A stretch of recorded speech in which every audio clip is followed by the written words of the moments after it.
वाराणसी के अंदर एक बंदा है, रिक्शा चलाने का काम करता है, बहुत से हैं। उस रिक्शा चालक का एक बेटा 10-11 साल का, जिसका नाम है गोविंद। और वो जो गोविंद नाम का जो लड़का जो है, झुग्गी झोपड़ी में रहा है, ठीक है। और झुग्गी झोपड़ी में रहने वाला गोविंद जो है, उसकी दोस्ती हो जाती है कि बहुत बड़ा अधिकारी है, उसके बेटे से खेलने के लिए ग्राउंड पर जाओ तो ओड़ा उसकी दोस्ती हो जाओ है। और जो अधिकारी का बेटा था वो तो कह रहा है ग्राउंड के भीतर खेल रहा बड़े आराम से, और वो गोविंद नाम का जो 11 साल का लड़का वो ग्राउंड तो बाहर रहा है, गेंद पकड़ा दी, पानी पकड़ा दिया, घास वहां काट दिया, यानी वो एक्स्ट्रा खिलाड़ी का काम करा है। इसलिए होगी दोस्ती दोनों के बीच में। एक दिन कह रहा गोविंद जो था, उस अपने दोस्त के घर चल गया खाना खाने खातर। इतना में वो अधिकारी आ गया, जिसका वो बेटा था, बहुत बड़ा अधिकारी था गृह मंत्रालय का। आके देखा कि मेरा जो बेटा है एक गरीब झोपड़ी में रहने वाला बंदा, और जिसका बाप एक रिक्शा चला हुआ, उसका गला रहा है। उसने क्या किया, गोविंद का उड़ता कॉलर पकड़ा और ऊपर तक सीढ़ियों से लुढ़काते हुए नीचे ले आया।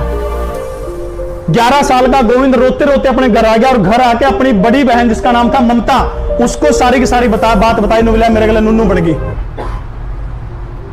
अब उसकी बहन से गोविंद कहे कि क्या मैं उस अंकल के घर खेलने के लिए कभी नहीं जाऊं? तब उसकी बहन कहती कि आप जा सकते हो उस अंकल के घर खेलने, लेकिन गोविंद इसके लिए आपको अपना बैकग्राउंड चेंज करना होगा। बैकग्राउंड समझते हो? यानी आप एक रिक्शा चालक के बेटे हो, आपको वहां से निकलना पड़ेगा। अगर वहां से निकलोगे, उसके बराबर जाके खड़े होगे, तो आपको दुनिया की कोई भी ताकत उस अंकल के घर खेलने से नहीं रोक सकती। अब उस बच्चे के मन में सिर्फ यही चीजें घूमती कि हाँ, मैंने कैसे भी हो एक बड़ा अधिकारी बनना है, और उसके लिए आप जानते हैं यूपीएससी की परीक्षा को क्लियर करना होगा।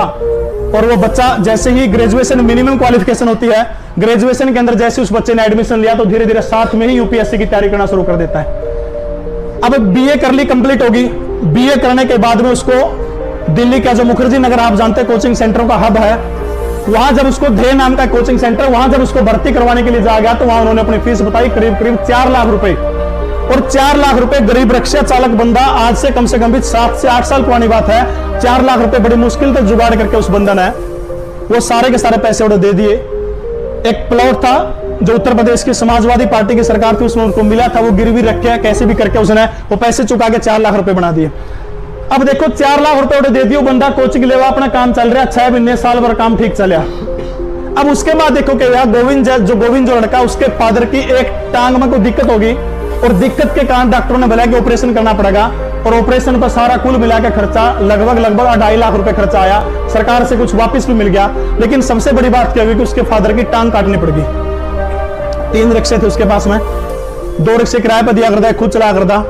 अब टांग कट रही है, बंदा टांग कटोड़ा, तो एक टांग से कट रही तो रिक्शा कौन चला सकता बंदा? अब देखो वित्तीय स्थिति जो थी बिल्कुल डाउन होगी। गोविंद जायसवाल खातर हो रहा जो खर्चा पहुंचा करता मुखर्जी नगर में, वो खर्चा पहुंचना बंद हो गया। अब वो लड़का क्या करे, जिसका घर में रहा करता कमरा पे, उस आंटी ने कहा कि आंटी आपके जो बालक हैं, छोटे बच्चे हैं, ये ट्यूशन पढ़ने खातर, इन पढ़ाने खातिर ना कोई बंदा आने लग रहा है, एक काम करो उसकी टाल कर दो, उसकी जगह मैं इन्हें ट्यूशन पढ़ा दूंगा। अब वो उन बालक ट्यूशन पढ़ाने लग जाए, लेकिन फिर लाइब्रेरी की फीस है, कोचिंग सेंटर की फीस है, खुद का उसका किराया है, खाना पीने का खर्चा तो फिर भी रह गया। बोला आंटी आप एक काम करो, पूरा जो खर्चा आपका जो बर्तन मांजने वाली हुआ है, कपड़े धोने वाली हुआ, उसने हटा दो, ये काम भी मैं करूंगा। अब गोविंद देखो बर्तन मांजने का काम करा, कपड़े धोने का काम करा है, उसके बावजूद गोविंद अपनी जीवनी के अंदर लिखते हैं कि वो आंटी मेरे को खाना भी नहीं देती। और गोविंद अगली बात बताते कि दिल्ली में उसमें 30 रुपए का टिफिन मिलता था, मैं 30 रुपए का टिफिन लेता, 30 रुपए के टिफिन के अंदर 6 रोटी आया करती थी, और 6 रोटियों में से 3 रोटी तो कहता मैं सुबह खाता, और वो बचे हुए 3 रोटी में शाम को खा करके अपना गुजारा करता था। 4 रुपए का दिल्ली में उसमें चाय का कप मिलता था, कहता पूरे दिन केवल एनर्जी लेने के लिए केवल मैं एक 4 रुपए के चाय के कप में पूरा दिन गुजारा करता था, और उसके बावजूद भी मैं लाइब्रेरी के अंदर जाता था, रात के घंटों लगभग 16 से 17 घंटे पढ़ने का काम करता था, सिर्फ 3-4 घंटे सोता था। अब जिसमें 2014 का जब 13 या 14 की बात है, जिसमें जब यूपीएससी का रिजल्ट आया तो उत्तर प्रदेश के अंदर जब टॉप की लिस्ट देखी गई, तो सबसे पहला नाम उसी रिक्शा चालक के बेटे गोविंद जायसवाल का पहला नंबर था, पहला नंबर था उस बंदे का। अब जरा सोच के देखिए, उधर से गोविंद जायसवाल की मां जो थी, वो दूसरों के घर बर्तन मांजने का काम करने लगी थी, उसकी एक बहन है छोटी, वो भी बर्तन मांजती, विवाह शादियों में काम करती है। अब जरा सोच के देखिए, अपने ऊपर लागू करके देखिए, क्या आप में से किसी की मां बहन दूसरों के घर बर्तन मांजने जाती है? नहीं जाती किसी की। आप सारे के सारे संपन्न हैं, क्या आप दिन में केवल सुबह 3 रोटी, शाम को 3 रोटी खाकर गुजारा करते हैं? अभाव में नहीं करते आप। क्या ऐसी कंडीशन है कि केवल आपको 1 कप चाय का पीने को मिलता है सारे दिन में? अगर कंडीशन नहीं है तो इसके बावजूद आप लोग क्यों नहीं पढ़ते?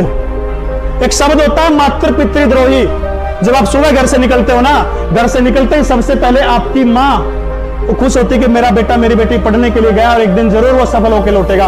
उस माँ के कम से कम सपने पूरे करने के लिए आप पढ़े, और यकीनन दुनिया की कोई ताकत आपको आगे बढ़ने से नहीं रोक सकती।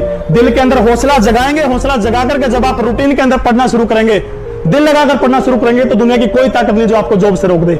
सबसे बड़ी समस्या है, एक आधे का बहुता की समस्या होगी, मैंने शायद पहले भी जिक्र किया है, याद को नहीं होता है। बहुत सारे बालक जिनका याद को नहीं होता। सबसे बेस्ट ट्रिक है, अगर आपने कोई भी एग्जाम क्लियर करना है तो लिखना अपने शुरू करना पड़ेगा।